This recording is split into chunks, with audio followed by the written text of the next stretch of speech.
ఇక్కడ చూపిస్తున్న video song బాగుంటది, యానిమేషన్ కూడా బాగుంటది. ఒక సిస్టర్ 4-5 డేస్ నుంచి ఇదే యానిమేషన్ తోటి చేయమంది. ఒకసారి డెమో చూద్దాం, నచ్చితే మీరు కూడా చేసుకోండి.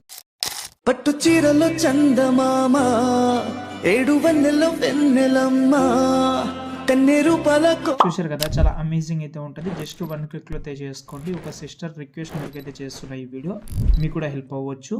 ఇంట్రెస్ట్ గా ఉంటే చేసుకోండి. ఫస్ట్ అయితే ఈ వీడియోకి కావాల్సింది అలర్ట్ మోషన్ యాప్, లేకపోతే బ్రాడ్కాస్ట్లో ఉంది. ఇంకోటి ప్రాజెక్ట్ ఫైల్ కోసం ఏం లేదు, డైరెక్ట్గా గూగుల్లోకి వెళ్ళండి. అక్కడ సంతోష్ ఆర్షేప్ అని సెర్చ్ చేయండి. ఈ సైడ్ అయితే ఓపెన్ చేసిన తర్వాత పైన సెర్చ్లో మీరైతే BGM 35 అని సెర్చ్ చేయండి. దాని తర్వాత ఈ ఆర్టికల్ ఓపెన్ చేసిన తర్వాత కిందకైతే మీకైతే ఒక ఫాంట్ కూడా ఉంటుంది. దాంతోపాటు ప్రాజెక్ట్ ఇంపోర్ట్ చేస్తే ఇలా కనిపిస్తుంది. ఇక్కడ చూడండి. ఓకే, ఇక్కడ ఏంటంటే ఫొటోస్లో 2 ఫొటోస్ సేమ్ ఉంటుంది. ఫోటో సెలెక్ట్ చేసుకోవడం, కలర్ అండ్ ఫీల్డ్లోకి వెళ్ళి ఫస్ట్ ఒక ఫోటో చేంజ్ చేయడం, దాని తర్వాత ఇంకో ఫోటో కూడా సేమ్ చేంజ్ చేయడం. ఇలా ప్రతి ఒక్కటి 1 by 1 చేంజ్ చేసి సేవ్ చేసుకోండి.